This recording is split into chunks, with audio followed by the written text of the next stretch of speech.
again, it's all going to get fixed. So you can say whatever the fuck you want and it's not going to matter. I mean, in the middle of something nice, don't scream out something, that you're going to want me to cut out, because then we lose it. Did you just hear that? My computer. No, you didn't hear that. That was an internal thing. Okay.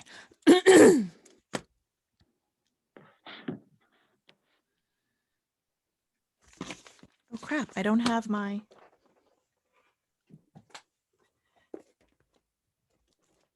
my 6 questions. Oh, I do have to answer. Oh, I don't have the 6. I don't have the. You don't. It's better that you don't know. I mean, I tell people, I prep them just because I don't want people to like. I have judgments of all of my honest answers to those things because I'm Me too. I can't really answer all of them, honestly. Part of me wants to become a vegetarian, so I don't even want to say on a thing that like I love lobster. Like it makes me feel bad, for example. So like. But the questions about the food thing is really hormone, mood, and seasonally dependent. Okay. Like I might say macaroni and cheese right now because I'm cold and I want comfort food, but tomorrow I might say sushi. It used to be anything with cheese, but now I can't eat dairy, so it all has to be non-dairy. Yeah, but the thing about like, what's your favorite way to spend the day? I'm like, my Zoom recording answer is sitting by the fire playing with my children in my lovely, home. And my real answer is like going and getting a massage. And, there's nothing wrong with that. That's good self-care. Yeah, I know, but I don't want, I mean, I don't know. I don't want to be the kind of, I don't know. And it's recording, so even though I know I'm allowed to say whatever I want, I still feel weird saying it. Okay. Okay. Yeah, well, I mean, I guess I would split those 2 things. We'll see how it goes. We'll see how it goes. Okay, I'm going to start this. Oh, I should have started that before. Whatever. Okay. Hello, everyone, and welcome to Permission to Heal. I am Marcy Brockman, and I am so glad you're here. Today is a very special episode. I have 2 friends of mine here who happen to be mental health practitioners. And since this is Permission to Heal, it seemed very fitting that they be guests on the show. It's also the first episode that I've actually had 2 guests on simultaneously. So we'll see how this goes. Hopefully you listeners can follow along. So we have Laura here, who is a psychiatrist in private practice.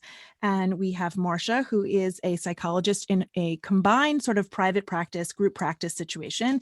And I've known them both for a very long time. And I thought it would be a really cool idea to have them here and chat about what we always talk about, mental health and taking good care of ourselves and showing ourselves compassion as we move through our lives to heal the trauma and experiences of the past.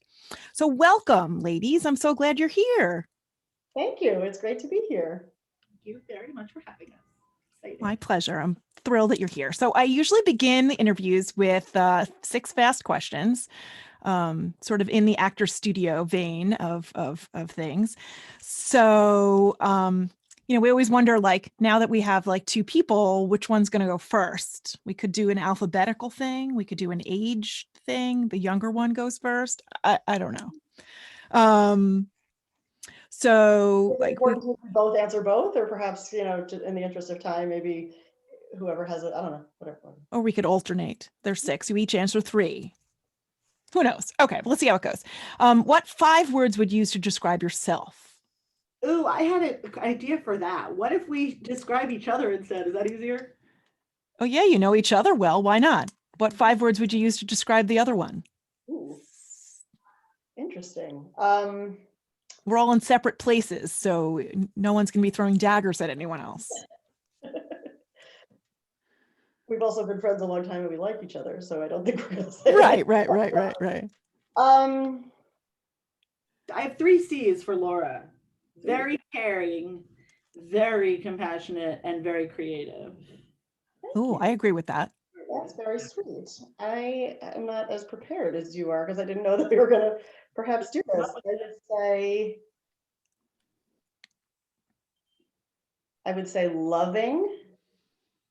I would say, I'm looking for the word. There's one word to encapsulate this The spirit of what you're talking about. Spirit of what I'm talking about, which is really the spirit of Marcia, which is some combination of fun and exciting and Exuberance. exuberant, yes, and enthusiastic and passionate. Maybe passionate is a good one for that. Yeah. Smart, Adventurous. certainly intelligent, I would say, is a big one. Right back at you.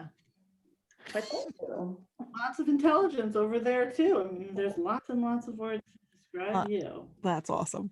Okay, let's go to the next one. What's your favorite way to spend a day? I can take this one. Okay. I wouldn't want to do it every day, but if I had one day where time stopped and everything stopped and it was no hassle and I was just going to be plunked there, probably nothing beats a gorgeous, like warm lake or beach, body of water with beautiful, peaceful looking out opportunities and a fabulous book, possibly a tropical drink and some hydrating beverage and sunscreen and peace and quiet and no bugs. And just no bugs, definitely. That sounds perfect. Looking at the lake without like hassles and annoyances and itchy creatures and just peaceful, beautiful. No screaming children, no crotchety old folks. But yeah, not for the perfect. Maybe a handsome waiter. You know, interestingly, Marcia, I would say ditto. When I first was thinking about that, I was thinking a realistic day, like if I could do whatever I wanted tomorrow. But yes, absolutely. If you're going to talk about fantasy and realism being irrelevant, then absolutely everything you just said. Fabulous book, beautiful beach. I would add warm water. I don't know if you said that, but like the beach water has to be warm. Cocktail for sure. I'd throw a massage in there somewhere. That would be good.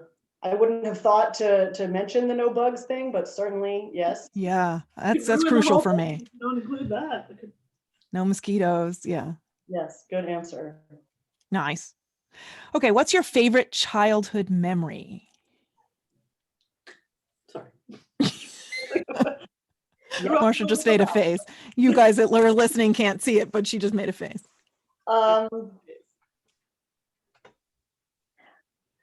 These are hard questions. I mean, they seem so simple, but. A specific memory, I can say that one of the things that I treasure from my childhood was that although in my particular family, we had a relatively small nuclear family, but we were also close with our aunts and uncles and cousins and grandparents. And so that lent itself to a lot of times where we all would, especially over the summer, we would all kind of get together in somebody's house and really spend the weekend together or whatever, and sometimes that included swimming or, You've talked about this a lot over the years. Yeah, and it was really lovely to have access to all of those different family members, especially I would say the cousins that were of similar ages to,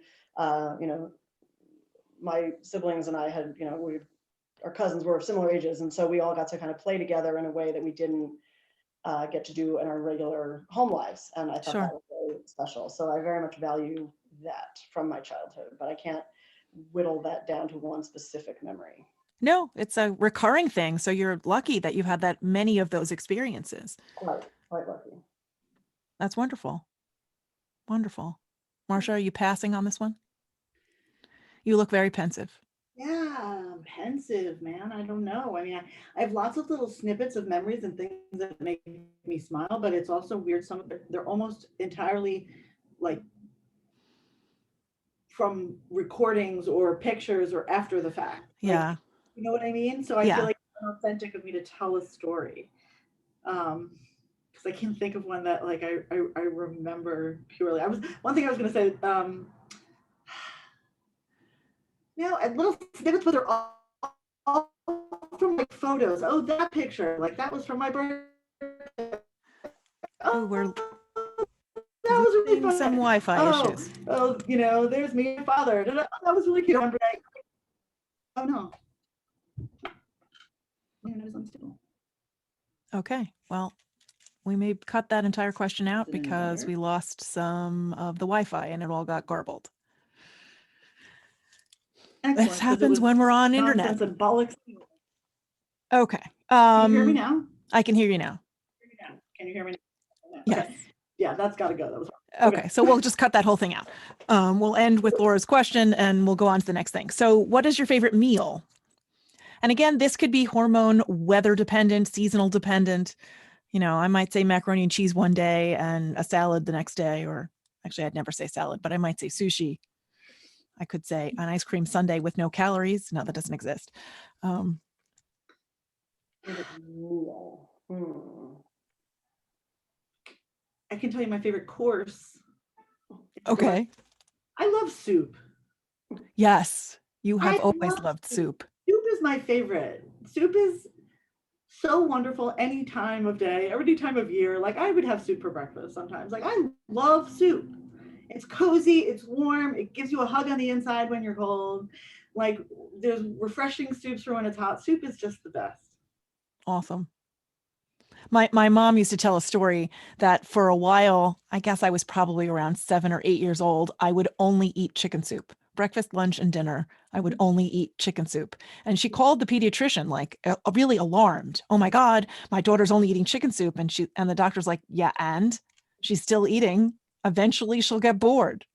Deal with it. It's not like you were only eating M&Ms or something, you know, it was chicken soup. Did you have noodles in it or rice in it or what sort of? Noodles and chicken and carrots and, you know, it's kind of everything. It's just in a bowl with liquid, you know. That's what I love about soup. You can put proteins, you can put carbs, you can put lots of vegetables, you can put fruits, you can make it, anything goes in a soup. Yeah, absolutely. Absolutely. Laura, food? Can chocolate be a meal? Yeah, of course. Then there you go. Anything with chocolate. Okay. Not so much anything with chocolate, just chocolate. In general. Yeah, I go back and forth between milk chocolate and dark chocolate. For me, it's definitely dark. Yeah, it usually is for me too. But lately, if you put caramel in it, there's something about chocolate with caramel that is really cool. I agree. Okay. What one piece of advice would you like to give your younger self? How sad and mopey do we want me and how many tears do we want to fall? Oh. I can say something and not dive into it that might, but I wish I had, I wish I could tell my younger self to sort of, oh God, no, I don't even think I can say it. I don't know. No, I was going to say something like super sad, but I don't even know. I don't know. Lauren, you look ready to go. Do you want to go? No, I'm not ready to go. I mean, there's something that came to mind, which again, I don't know if I actually had an opportunity to give my younger self one piece of advice. I'm not sure this would be the one, probably wouldn't be, but one thing that I would like my younger self to know is to care less what other people think. That's a huge one.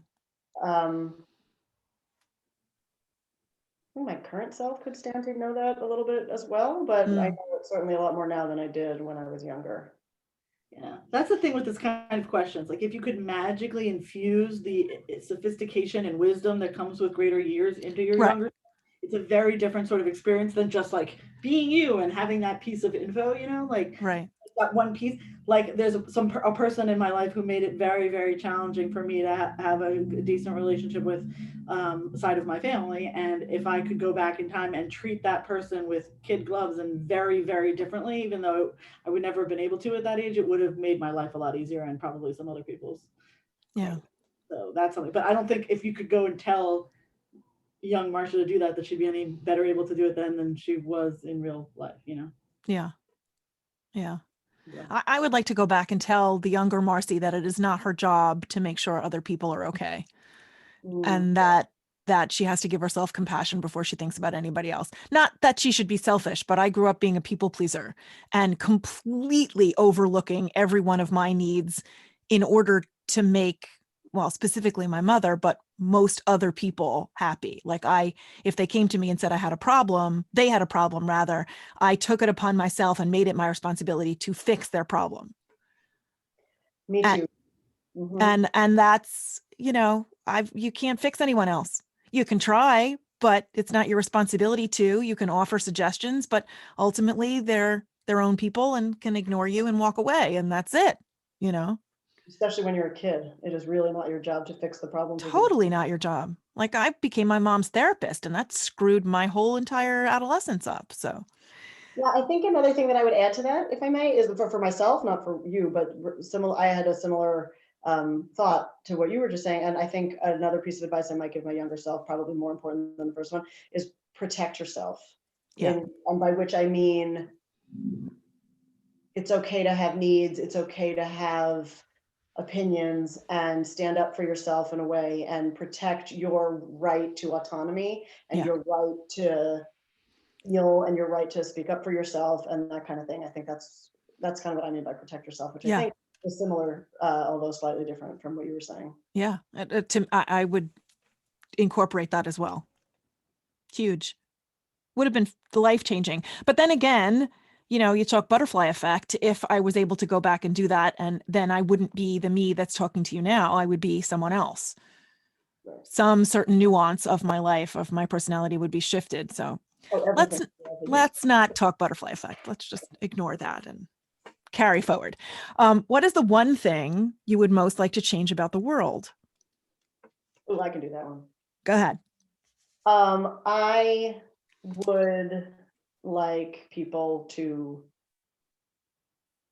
I'll say it politely, care about other people. And I would like people to be more selfish. And that is an understatement of epic proportions, because what I have discovered, what? You'd like them to be more selfish or more Less selfless? selfish? Sorry, did I say more selfish? Yeah, Oh, okay, let's go back and do that. I thought you meant selfless. No, I'm sorry. Okay, I was trying to avoid saying to give a shit about people. And so, all right. Well, you could say that. I don't Okay, care. so let's put, Care more, care, and then you later say selfish. I'll take that one. I would like, on a really truly grand scale, for people to care more about each other and be way less selfish than I have come to realize more lately than ever before that they really are.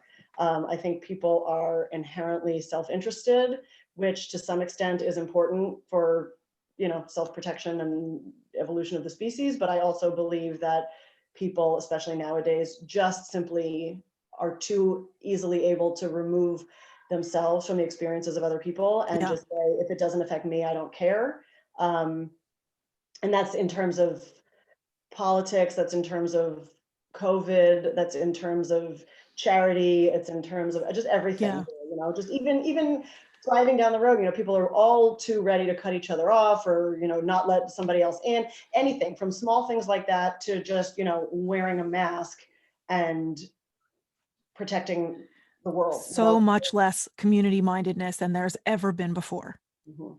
And that's, has immeasurable impact on the environment, on people's mental health. Yeah, I think that has actually been a lot of what I've been seeing in my practice lately, is that a lot of people are despairing at the state of the world, and what they generally are referring to with that is just feeling like people are not doing what they should be doing. People are being irresponsible. People are causing larger problems in a way that really does affect everybody. yeah, And that's quite disheartening. I absolutely agree. Marcia, you have something you want to add to that?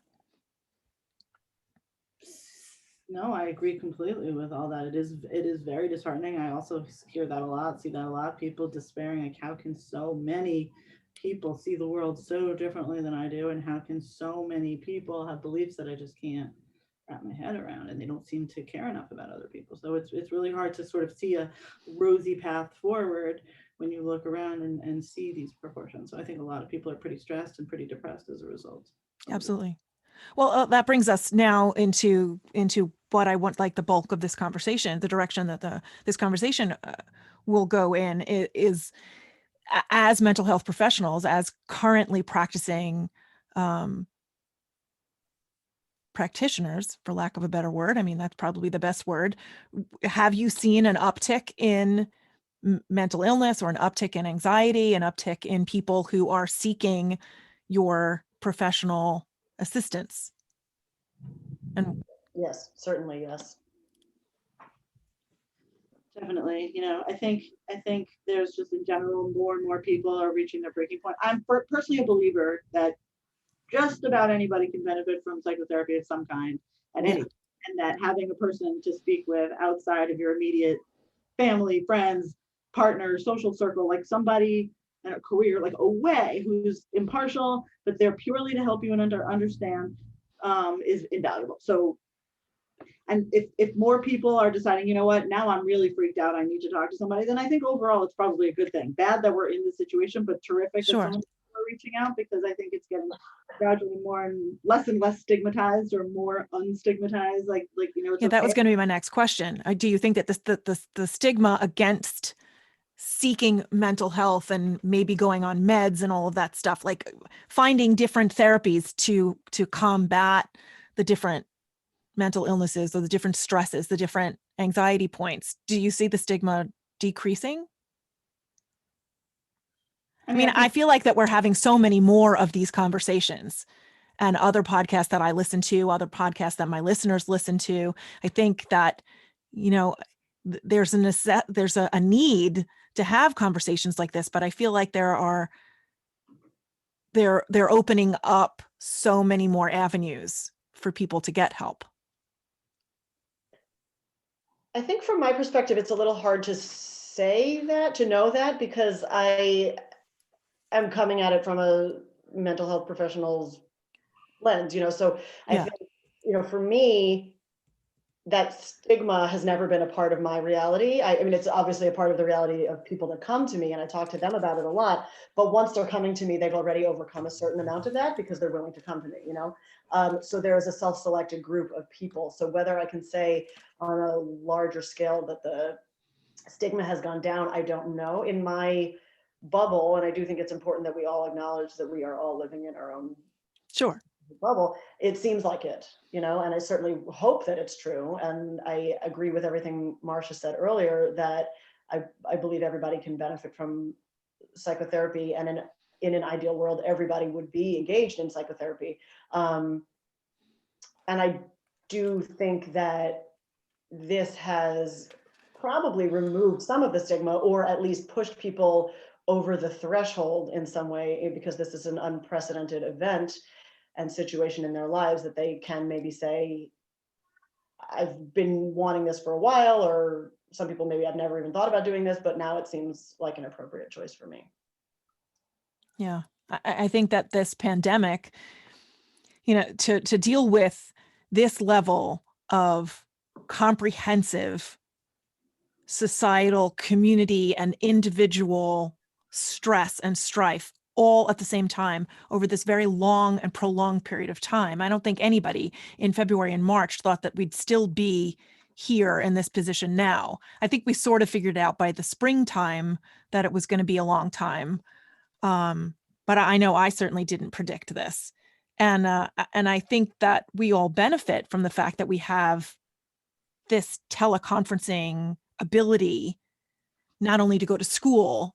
We see that with education, because I'm a public school teacher. We see that with education, and everyone who's parents knows that their kids are going to school in some sort of form of hybrid teleconferencing, Zooms or Google Meets or classroom stuff, depending on where they are in the country or where they are in the world. And I think for safety's sake, that a lot of medical practitioners, including mental health practitioners, are doing telehealth as a way of seeing more patients and increasing the scope or the breadth of their practices, I would imagine.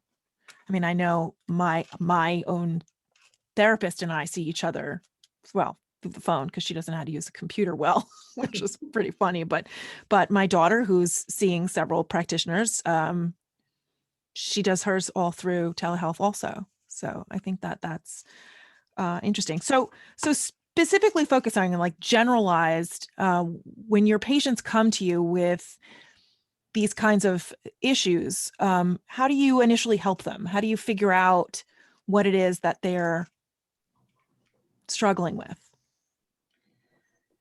I'm going to answer the first part of your question first, about what do you do when people are coming in stressed. Now, obviously, Okay. take this with an enormous grain of salt, because obviously every person's problem is different. Sure. And every situation is different. Some people are coming in really, really nervous, anxious. What does this mean for me, for my family? Are things ever going to get back to normal? Are my family members going to die? Are my kids going to be able to make it through school? Worries, worries, worries. What's going to happen? What if this happens? What if my kid gets left back? What if my husband loses his job? All those kinds of concerns I would incorporate in the general category of generalized anxiety. What if this happens? What are the worries, right? And there are some specific strategies that are pretty helpful for worry, which I'd be happy to share if that was kind of what you're. Yeah, absolutely. Okay. So starting with that, I mean, of course, if people have depression or people have concerns about germs or other things that, the interventions are different, but starting with worries, I'll just say there's a few things I like to recommend. One is this idea of asking yourself with everything you're worrying about, is this worry productive or unproductive? Right? So if your worry is productive, that means thinking about it is likely to help you arrive at either feeling better or handling the problem or solving the problem, right? So if I am worrying because I think I'm going to fail my test tomorrow because I haven't studied enough, and then that motivates me to study harder for my test, and I do well, that was a productive worry. Oh gosh, I got to study for this test or I'm not going to do well. And that leads me to study. That was a productive worry. Make sense? Right. On the other hand, if I worry, what if in 5 years when my kid is applying to college, they have so many events are taking place between now and then, and there's little to nothing you can do about that sort of future worry. Right. Or what if, the roads are icy next week and someone gets in a car accident or something like that. Thinking about it, worrying about it is not helpful at all, and it doesn't protect you and it doesn't make it less likely to happen. Right. So worry that you want to really practice deciding this is unproductive and trying to let it go. So that's step one. And of course, the follow-up question would be, well, okay, easier said than done. How do you let it go? If we could let it go, there'd be no need for mental health practitioners, right? And I'd say, right. Good point. It's easier said than done. There are some strategies and ways you can sort of try to let it go by either. So the other thing I was really going to recommend is one of the things to do to help yourself let it go. And it's not exactly let it go, but it's minimize its disruption on your life. So my second main strategy for worry would be to schedule what I like to call and what professionals tend to call worry time. So worry time is a designated, let's say 30, 45 minutes in your day where you decide this is when I am going to worry. All of my worries are You welcome. schedule your worry? Yes. And not only am I going to worry, but I'm going to worry hard and lustily and juicily with every muscle of my body and every fiber. Get it all out at once. I am going to worry my butt off and feel tense and stressed and invite all these worries and douse myself in the worries. Let them wash over me as much as they want. Ding, ding, ding. Time's up for worry time. And all those worries are now done for now. And should they come up in the future, you say you will get your due tomorrow at worry time. For now, leave me alone. The other 23 and a half hours of the day are for me to sleep or do work or parent my child or whatever I might need to do. And that half hour is protected for worry time. And you really worry yourself into an exhausted stupor that you have no more energy for worrying anyway during worry time, hopefully. And then all the rest of the worries just get pushed to the next day. Is that sort of the opposite of meditation in a way? Yes, you could say that. Why not? I don't know if I'd say it's the opposite, but it is sort of, rather than directly trying to relax yourself, you try to stress yourself super out so that you're exhausted and the worries have gotten their due and now they can leave you alone. But in some ways, I would add that it has some similarities to meditation in that you are actively focusing all of your energy on that one thing and allowing it in, Totally. Yeah. So it's in some ways. Focused attention. In that sense of mindfulness, focus attention on one thing, whether it's your worries or your breath or letting go of them. You're exactly right. I totally agree with that, Laura. And I would add, I absolutely agree with everything that Marcia just said. And just in line with your concept of permission to heal, permission to land, in some ways, what I like to tell my patients is that you can use that as like permission to worry, that there are times when worrying is not, it's just not the right time for it because it is actually interfering in your life or your functioning. Right. And then you can set a time where you do have permission to worry. And that also, I agree with Marcia, that helps the other times be worry-free because you know that you will have a time for it later. Whereas just saying, don't worry about it is very ineffective in general because. And dismissive and disrespectful, and I think is awful. Parts of yourself. If you just say, oh, come on, you're being ridiculous, don't worry.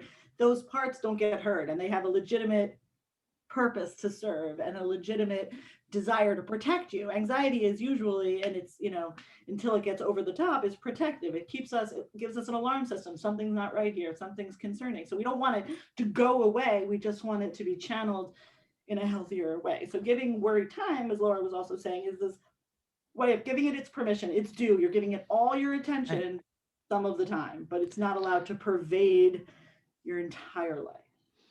So it keeps you from perseverating over it or ruminating over it unnecessarily, because you can train yourself, I suppose, to say, okay, so it's only between 10 and 10:30 tomorrow morning. Right now, I'm not doing that. Right now, I'm feeding my kid, or right now, I'm going for a run, or right now, I'm working, or whatever. Exactly. And I would add one more thing to make worry time more effective is do it in a place where you don't do anything else. So not on your bed and not at your kitchen table and not at your desk. You pick a random place in your living room where there's no furniture and drag a chair over there or something and do worry time there, because you don't want all these worries to be associated with one of the parts of your life. Oh, that's an interesting tactic. Yeah, you want it to be just your worry space, and it's only for that purpose. Huh. And then you can put that time can go away, that part can go away. You can put the chair back in a different place, and the worry space, it's like it doesn't exist. Huh. That's interesting. I never heard, in all of the conversations that I've had and all of the research that I've done, I have never heard of this strategy. I think it's got some significant merit. It works for some people rather well. I will also say some people hate it and think it's stupid and think it doesn't work at all. So it might not work for you. Not everything works for everybody. I mean, you got to try stuff and, see if it throws stuff at the wall, see if it sticks, In general, compartmentalizing worry, though, if that particular technique doesn't work for you, finding maybe some different way to modify it, compartmentalizing worry is very, very helpful. What do you mean? You're saying another way? I'd love. No, I mean, I'm saying if it doesn't, just finding some way to be able to in any way to remove worry from your present moment when it is actually hindering your productivity or your functioning or your parenting or your whatever it is you need to be doing, you're driving, something that really does require your attention, being able to delay it until later in some form, even if that really circumscribed, being in a different place in a different time kind of a thing isn't effective or doesn't feel right for you. I think finding some other way to modify it rather than, just kind of completely eliminating that possibility is totally better. Now, for me, what I've always found what worked was not necessarily confining, although maybe it's really sort of what I've been doing. I've always used writing, expressive writing and journaling as a way of getting out all of those feelings. Somehow I feel like when I put them on paper, or even sometimes if I'm driving and voice record them into the notepad on my phone or something, just as a way of expressing it. As soon as I name it and I get it out there, I'm able to sort of say, all right, no, I'm not going to deal with that now. It's out. I've allowed it its space, and now I'm doing something else. So it's just calling it something else. I think I'm a big believer in putting things into words when you can. Yeah. And whether that means finding somebody to talk to or writing it down or sitting in front of a wall and just saying it out loud. I find that especially helpful for problem solving, because you can sort of talk yourself through all of the options and all of the things.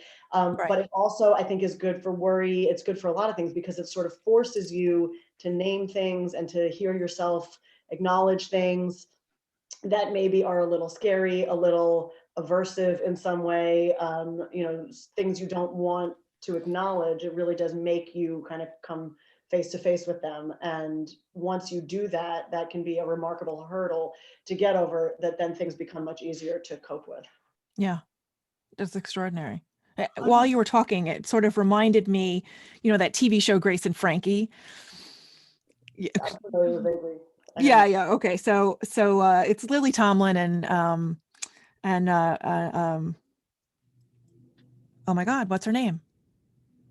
Lily Tomlin and Jane Fonda. There it is, brain fart. Sorry. Lily Tomlin and Jane Fonda. Lily Tomlin plays like this very granola, funny, esoteric sort of character. And she has this habit of setting her iPhone up on a, propped it up on books or a little tripod thing, and she videotapes herself venting, explaining what she's worried about, explaining what she's thinking about, what she's ruminating over. And then through the process of creating the video, she figures out the problem or is able to circumvent the anxiety or whatever it is. And it's all sort of the same, just using different expressive, creative applications of it, I suppose. Yeah. If I could go back to something Laura was just saying before and just add one more thing to it, because I think it's so important, this idea of naming it, whatever it is that you're feeling, that you're going through, putting words to it. I would just add to that, and this is a big tenet of dialectical behavior therapy, which is one of the kinds of therapy that I like to practice and believe in, is this idea that everything that you, like, it's the same thing. It's like, it's the difference between, for example, saying to somebody, you're being so annoying, or you're such a jerk, instead of saying, I feel really annoyed when you walk away when I'm trying to have a conversation with you, right? Like that basic, you are so much more likely to get a positive result when you keep it on describing, saying what's going on with your words and your thoughts and how it's affecting you and what it's making you think of. Putting the phrase, I wonder if, or I'm thinking that, or I have the thought that in front of something gives it so much more space for the other person to, like, how can you argue with how I feel? I'm not telling Right. you, the difference between you make me angry versus I'm noticing I'm feeling angry when you raise your voice. All of those sorts of descriptions and whatever are just so big and so important.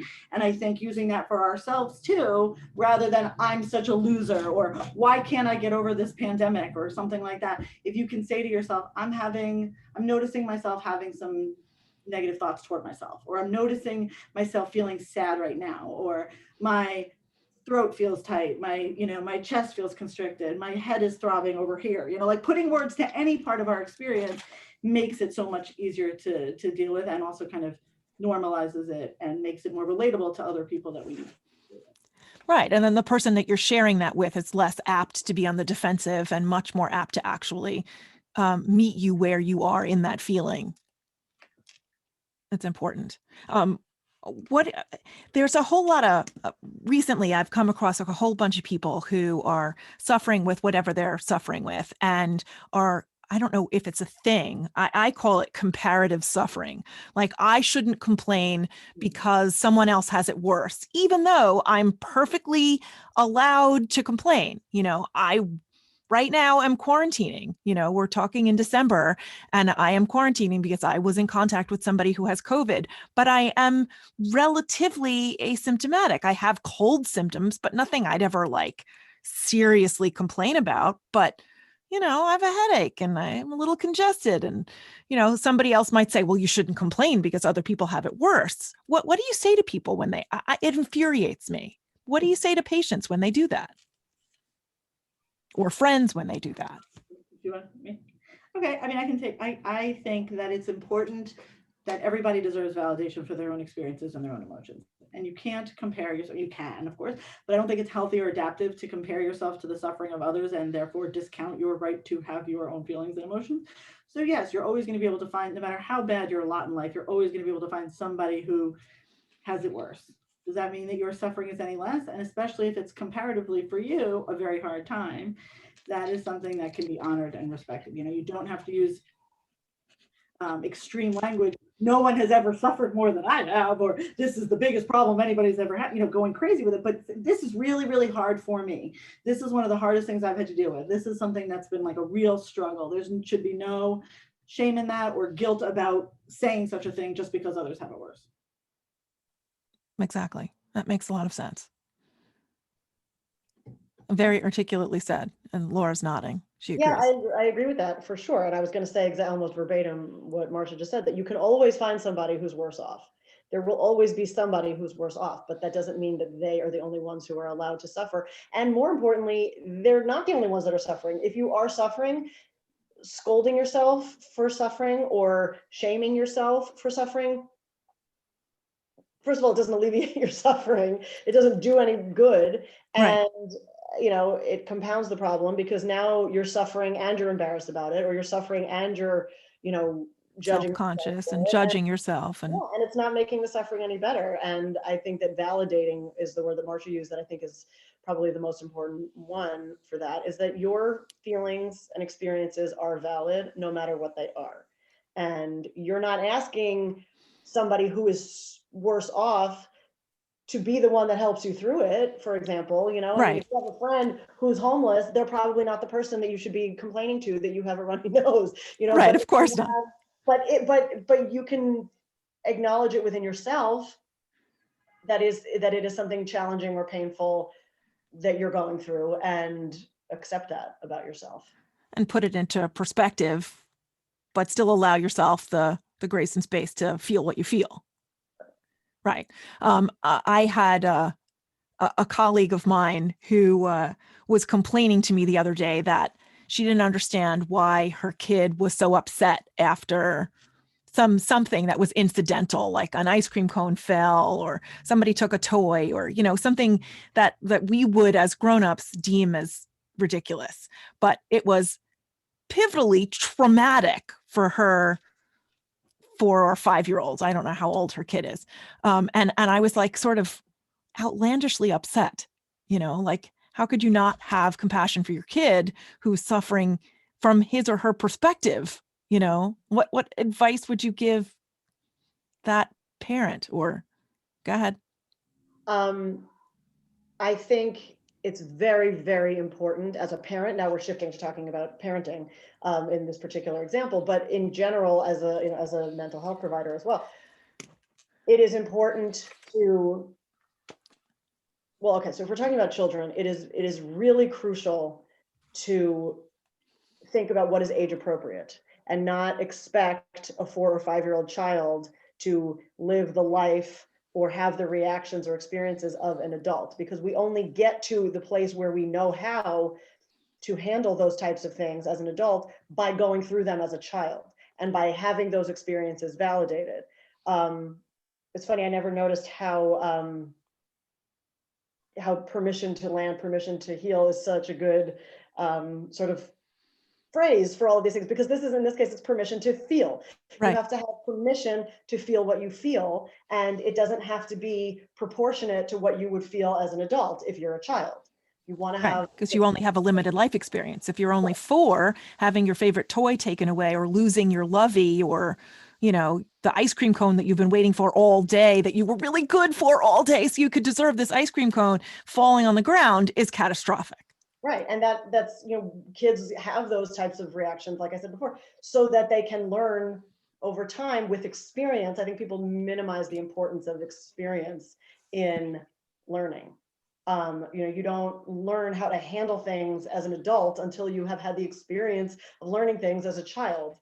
And being age appropriate in your reactions and in your understanding of people is very, very important. So that your kid grows up emotionally literate and trusting his or herself and what's going on the inside. Right. And another example of that is when parents say, oh, stop being ridiculous. There's no monsters. Or, oh, nothing bad's going to happen to you in the dark. Stop. That's not validating. You know that nothing is going to happen in the dark, because you have had years of experience with Right. dark, and because you have had years of experience with nighttime, and you have learned that about monsters being not real. But to a child, they can be very real, and finding a way to reassure them, actually there is no such thing as a monster, that kind of thing can be helpful. But being dismissive about it and That's removing them certainly from not the way to handle it. experience it is dangerous, and really can be catastrophic. And so now, removing that from the child experience and thinking more about from an adult patient perspective, it goes back to sort of what you were saying before, which I guess is how we got here, that whatever feelings you're having are valid, and telling yourself not to have them, or telling somebody else not to have them, is damaging and fruitless. And it's getting through them and understanding them and working with them that is going to be reparative or restorative. It's not going to be telling them that they don't have a right to exist, these thoughts or fears or experiences. Absolutely. By encouraging each other to be to create a safe space where we can be vulnerable with one another increases empathy and increases a sense of community and connectedness with others, which I think, going back to what we were talking about earlier about wanting to change the world, I think is the very first step in that if we can start listening to each other and really allow each other the space to feel and communicate and talk and express ourselves to each other, that's the first step towards figuring out how someone else might feel in a situation, or, you know, having the empathy to care about more than just our own little familial bubble. One step at a time. Baby steps are still steps. I say that all the time. It's true. Baby steps are still steps. My little micro goals are still goals. You know, I'm not going to think about changing the universe until I can think about, you know, changing the towels in the bathroom, you know, like. Yeah, absolutely. That's a great example. Do you You think know, the readers would want to know, like, I feel like I'm like practical solutions woman today, but like how to put into practice a little bit of what Laura just said is sort of, again, similar to what we've already been talking, but just to kind of make it simple in case there's a listener who's thinking, oh my gosh, I think I do that with my kids. I don't want to do that. I want to see them. absolutely. How do I do that? I would suggest starting phrases with things like, I understand that you feel blank. Mm-hmm. Simple as that. Before you start telling them that it's crazy and it's not dangerous and don't worry and all that stuff, if you can say just the one that's the I only. understand that you're upset that you spilled your ice cream cone. I totally understand how scared you must feel thinking that there are monsters in your closet. I totally understand how disappointed. Of course you're disappointed. You've been looking forward to that ice cream and it fell on the floor. Anything like that, where you are saying it makes sense to me that you feel how you feel. Nothing to do whether I agree, whether I feel that way, completely irrelevant. I understand how you, little person, your amount of Acknowledgement, validation, validation. how you feel from your perspective, it makes sense to me. And naming it like you just did, I think, is also good. It's not just I understand how you feel, but sometimes, especially when the kid is really little, I understand that you feel disappointed, that you feel scared. And if the kid is a little bit older, you can say, you know, it seems to me that maybe what you're feeling is disappointed. Am I right? Am I right? Yeah, exactly. And, you know, and I would certainly understand if you were feeling disappointed. And then that gives the kid room to say, you know, like, yeah, but really I'm angry, or yeah, but really I'm scared that you're going to be mad at me for dropping my, you know, whatever. Kind of, as the kid gets a little older, you can give them a little bit more, but the I understand part, I 100% agree with what Marcia just said. That's a very good point. Yeah, it's step by step teaching a child to be emotionally literate, to be able to explain how they're feeling in a way that makes sense to them so that they can communicate what's going on inside.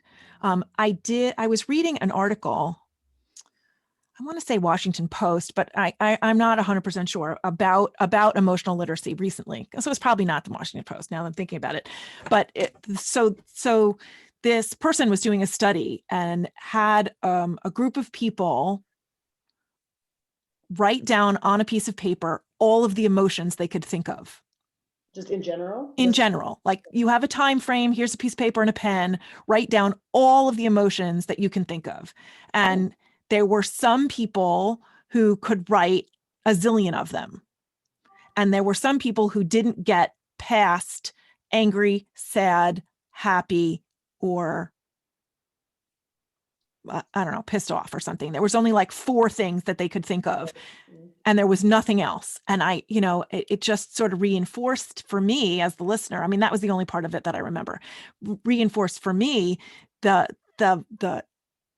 absolute importance of teaching children, teaching grownups how to name the things that they're feeling. Mm-hmm. Absolutely. It's unbelievably important. Distinguish between emotions that can be misconstrued as each other and how to pick Right. up on bodily sensations and the thoughts that go through your mind and all of the things that are associated with different emotions. And when does it make sense to have a certain emotion? I mean, we have whatever emotions we have, but when are we misattributing a situation and maybe could be seeing in a different way and then having a different emotion?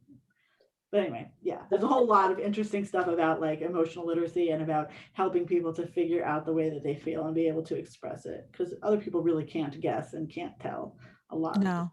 And something that I see that I would add to that is that I think a lot of times people experience anger because it's easier and less uncomfortable to experience than pain or shame.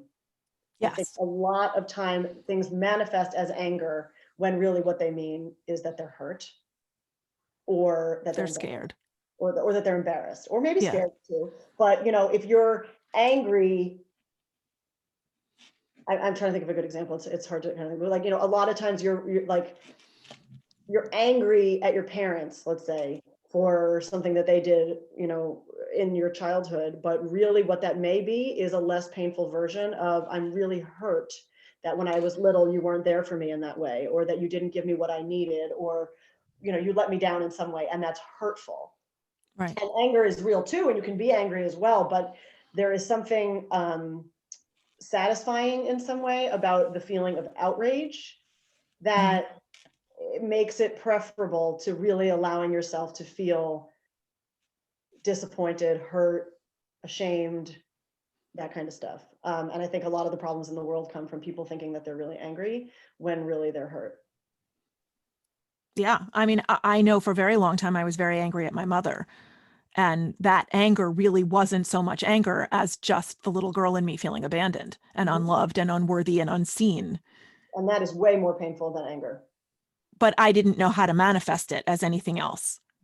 Powerless little, tiny little me had no idea how to deal with that. So I was angry and still felt like I had to please her through the anger, because to me, the only way that I was valued was through my service to others, was through making her happier with me at the moment. So I might have wanted to push her off the second roof, the roof of the house, but never would express it because I never felt safe enough. So I would write about it. I've got a box of journals here going back to the mid 80s where I was writing all sorts of things. But putting it into words in your journal was probably quite helpful to you. Oh, it was pivotal because I didn't ever channel it into unhealthy, negative behaviors that other kids did.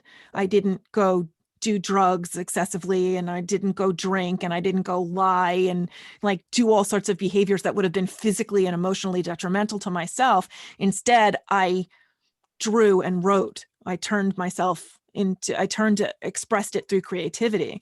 And then ultimately, when I was single after my divorce, that's how I sort of figured out that I was a painter, because I started playing around with the paints just as a way of to me, it's meditative, like I might not sit in a lotus position and say Om to meditate, but doing creative things like that.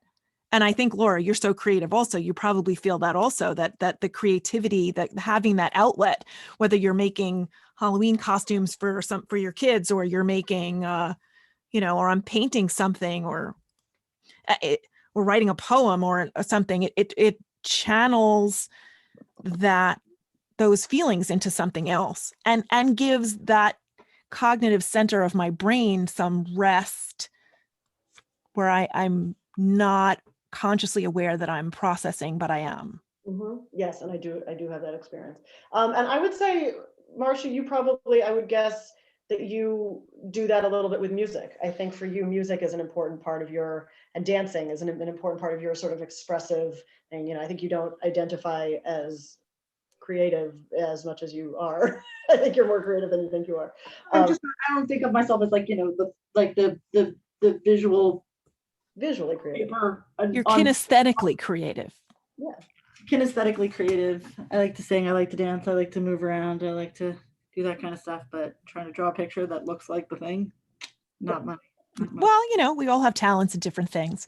Well, ladies, this has been a really wonderful conversation. I learned some stuff. I think the listeners learned some stuff.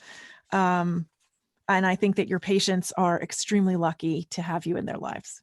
Oh, thank you so much. That's so sweet. And we are extremely lucky to have you in our lives. Oh, we've been friends for a very long time. It's pretty awesome.